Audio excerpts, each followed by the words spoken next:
बेटा, तुम किसी और को देखने के लिए किसी और के घर टीवी देखने जाते हो। अगर हिम्मत है तो कुछ ऐसा करके दिखाओ कि तुम टीवी पर आओ और लोग तुम्हें देखें। दोस्तों, यही लाइन जिसने एक बेहद गरीब बच्चे को टेलीविजन का जाना माना चेहरा बना दिया। मैं बात कर रही हूँ इंडिया टीवी के चेयरमैन रजत शर्मा की, जिनका शो आपके तरह कई दशकों से बहुत पॉपुलर है। इनके शो में प्रश्न पूछने का अंदाज कुछ ऐसा होता है जो उनके हर सवाल का जवाब भी मिल जाए और कोई बुरा भी ना माने। रजत शर्मा ने बेहद ही गरीबी में अपना जीवन बिताया। एक मकान में छोटे कमरे में अपने बड़ी सी फैमिली के साथ गुजारा किया और रेलवे स्टेशन की लाइट में उन्होंने पढ़ाई करी। किसी ने सच ही कहा है, वह सफलता ही क्या जो बिना संघर्ष के मिल जाए। जो लोग अपने लाइफ में जितना स्ट्रगल करते हैं वो अपने लाइफ में उतना ही आगे जाते हैं। रजत शर्मा का जन्म 18 फरवरी 1957 को दिल्ली में हुआ था। वो अपने माता पिता, 5 भाई और एक बहन के साथ पुरानी दिल्ली के सब्जी मंडी के पास एक छोटे से मकान में रहते थे। दरअसल वो 100 स्क्वायर फीट का एक कमरा था जहाँ पर 9 लोग सो भी नहीं पाते थे, इसलिए वो एक के ऊपर एक तख्त लगाकर सोना पड़ता था। ना नहाने के लिए पानी मिलता, ना ही बिजली की व्यवस्था, इसलिए नहाने के लिए म्यूनसिपलिटी के नल पर उन्हें जाना पड़ता था। रात को पढ़ाई करने के लिए वो रेलवे स्टेशन पर चले जाते थे। लेकिन रजत हमेशा पढ़ाई में अच्छे थे, क्योंकि उन्हें पता था कि अगर इस गरीबी से छुटकारा पाना है तो वो एक ही उपाय है पढ़ाई करना, जिससे आगे चलकर उनको अच्छी जॉब मिल सके। उन्होंने स्कूल की पढ़ाई म्यूनसिपलिटी के सनातन धर्म स्कूल से की और उस टाइम बहुत ही कम लोगों के पास टीवी हुआ करता था। जाहिर सी बात है, रजत का गरीब परिवार टीवी अफोर्ड नहीं कर सकता था, इसलिए रजत अपने पड़ोसी के यहाँ अक्सर टीवी देखने जाया करते थे।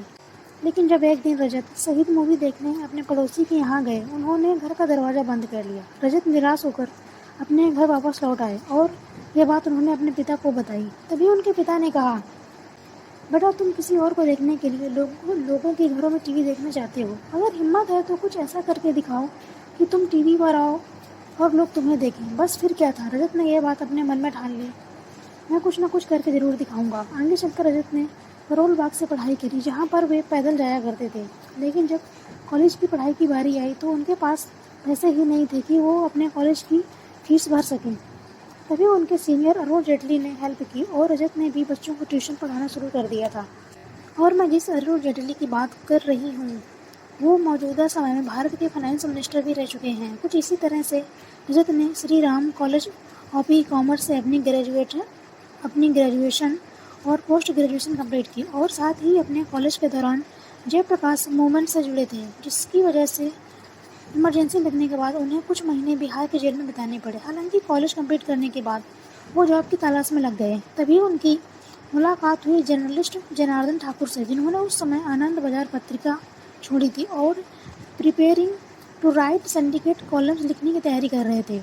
जनार्दन ने रजत को एक रिसर्चर के तौर पर हायर कर लिया और उन्हें 400 रुपये हर महीने की सैलरी देने लगे। और तभी रजत ने उनके रिसर्च किए हुए टॉपिक को यूज करने के लिए उनसे परमिशन और फिर उन इन्फॉर्मेशन के जरिए ऑन लुकर के लिए अपनी स्टोरी लिखी, जिसके लिए उन्हें 300 रुपये मिले और फिर उनका इंटरेस्ट इस फील्ड में और भी बढ़ गया। आगे चलकर 1982 में रजत ने ऑन लुकर को ही ज्वाइन कर लिया, जहां पर उन्हें ट्रेनिंग रिपोर्टर के तौर पर शामिल किया गया था। लेकिन 2 साल के बाद अपनी मेहनत और काबिलियत के दम पर वो एक ब्यूरो चीफ बन गए। इस तरह धीरे धीरे रजत की लाइफ पटरी पर लौट चुकी थी। रजत की लाइफ में सबसे बड़ा टर्निंग पॉइंट 1992 में आया, जब दिल्ली से मुंबई की फ्लाइट में उनके कॉलेज फ्रेंड गुलशन ग्रोवर ने जेई नेटवर्क के चेयरमैन सुभाष चंद्र से मिलाया। तभी सुभाष से बातचीत के दौरान उनके दिमाग में अदालत की तरफ इंटरव्यू लेने का आइडिया आया। हालांकि रजत प्रिंट मीडिया में तो बहुत सारा काम कर चुके थे, लेकिन टीवी में काम करने के लिए उनके लिए ये बिल्कुल नया ही था। उन्होंने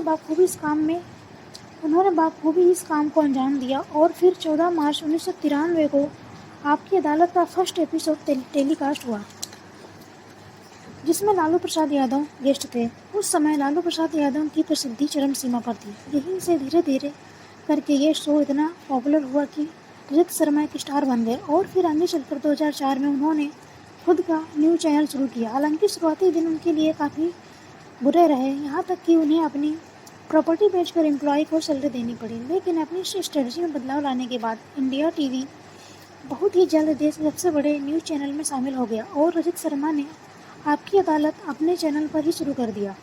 2015 में एजुकेशन और लिटरेचर के लिए भारत सरकार ने उन्हें तीसरा नागरिक सम्मान दिया और पद्म विभूषण से भी सम्मानित किया। दोस्तों, मुझे उम्मीद है कि ललित शर्मा की स्टोरी जानकर आपको ज़रूर इंस्पिरेशन मिली होगी। अगर आप हमारे चैनल पर न्यू हैं तो हमारे चैनल को लाइक करें और प्लीज़ हमारे चैनल को सब्सक्राइब करें। Thank you.